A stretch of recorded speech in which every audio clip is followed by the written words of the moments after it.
Tattooing's a strange thing. It's always been seen as a little bit rock and roll. I mean, we're going back to people like Ed Hardy, Mike Malone, Sailor Jerry, and the differences between them. It had this edgy look to it. So that saturated into that culture a little bit. I always drew when I was a kid. It wasn't like a thing where one day I just started drawing. It was just one of the things that I found easiest at school. Going back to, 30 years ago, before iPads and all this kind of stuff, and before tablets and video games really, you would just sit and draw. Drawing became easy. So I draw as part of my job, and I got better at it that way, and that's what it is.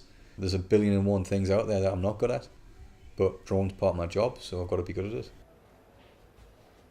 I'd been working in a tattoo studio, and then it was a case of I kind of knew that my future wasn't going to be at that shop. I had this kind of core thing of what I wanted a tattoo studio to be like. This place was a sewing repair shop. It'd been empty for about 2 years, and I just decided that this is what I wanted, and I had no idea at the time of how hard work it would be to set up a tattoo studio. I've built up this kind of infamy. I do have a certain amount of respect in the industry because I've been doing it for a long time. If you stick to your core beliefs and you keep plowing along, just the way that society works is that you're going to collect a lot of like-minded people around you that enjoy what you do and want to be part of it. What I hope to do is to keep pushing this idea of traditional techniques in modern tattooing. Keep working. Keep trying to do the best tattoos every single time. Every tattoo that I do, I look at it and I analyze it and I pull it apart and I think, right, next time I do a tattoo like this is how I want to do it.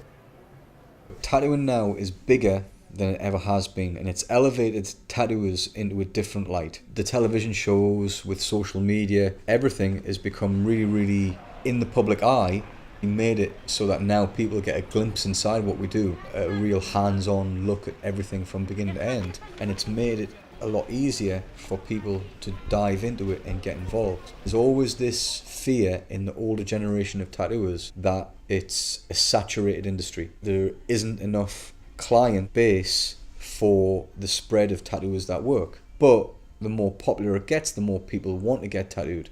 And then one thing I've started to see happening is that the younger tattooers want to get tattooed by the older tattooers because they want to learn how they do things, and the younger tattooers are all tattooing each other. So I would say a good 30% of my clients either are tattooers or they're involved in tattooing somehow. So it's an industry now that's started feeding itself as well. The younger generation of tattooers are all well-meaning, really ambitious young people who want to get involved in the industry and learn how to do things. But because there's so many of them, there's always going to be a portion of that group that don't want to pay attention and listen to the more boring, stricter stuff of how you have to do this, you should do this. They are playing more of an influence in tattooing now. We've got more tattooers working, we've got more tattoos being done, but somehow it feels like there's a dilution going on of the craft and the industry and the creativity. There's a saying in tattooing, real recognize real.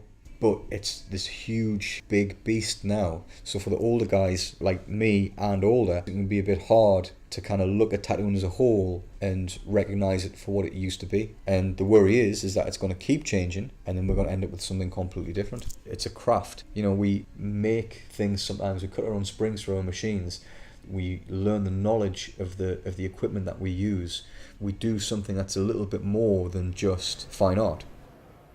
I don't care who knows it, but the epitome of this is a guy called Sketch on a television show. I've had a few run-ins with him. To be honest with you, he knows nothing about the kit and craft that he does. But what he is he's a face that does a tattoo and then has an image that he presents to the media. And that's become so important to certain parts of tattooing.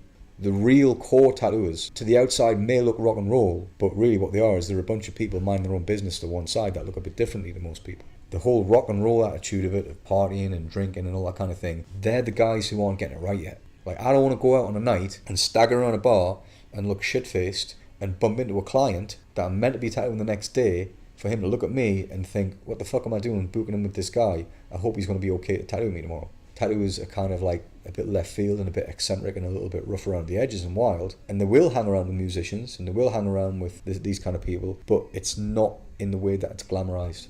It's a little bit piratey, it's a little bit gangster, it's a little bit subculture. Social media is really, really strange because you get this thing, Facebook, where you have friends. So people can add you and contact you. And for a long time, tattooers started using that to talk to clients and send artwork backwards and forward. And then Instagram pops up, and Instagram's got like this thing where you just put a picture up, people can follow you, so they can see more pictures. So people can get a genuine interest in what you do. It kind of started off where there was like 1,000 and then 5,000 and then gets like 10,000, and you think like, wow, 10,000 people like really like what I do. It's good in the sense, not just that people are liking my work, but that people can see their friends liking my work, and that's free advertising. The strange thing is that people look at that, and then they look at the pictures that you upload, the statuses that you put up, and they put those two things together. That's like a tiny part of my character. Get people I've never ever met write something stupid and sarcastic and funny, and they'll be writing things underneath it like, oh, that's so you. And I'm like, how the fuck do you know? You don't know anything about me. Being Instagram famous, it's meaningless. It doesn't pay my wages. I can only do so many tattoos a day.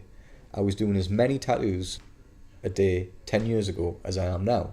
Just that now there's a lot more people giving me a high five online for it. If an Instagram like was a pound coin, I'd be the happiest man in the world. You do two pieces of artwork that are different, more people like one kind of artwork, so then you move in that direction. But potentially the whole Insta-famous celebrity weird thing, I don't know, it's tiring. You feel a responsibility to the people who idolize you. So then they'll send you messages or they'll write you pictures. They write things that you feel like you have to respond to. They send you these big long messages, and you get a message like that. You can't ignore it.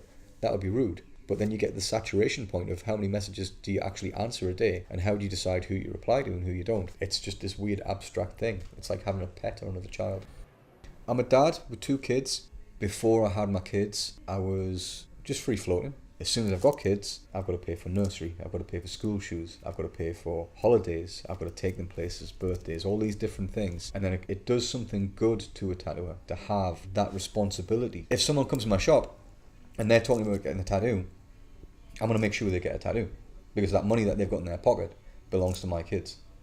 If they're going to walk up 3 flights of stairs and talk to a bunch of scary looking people in a shop they've never been in before about potentially getting a tattoo, then they've got a serious intent.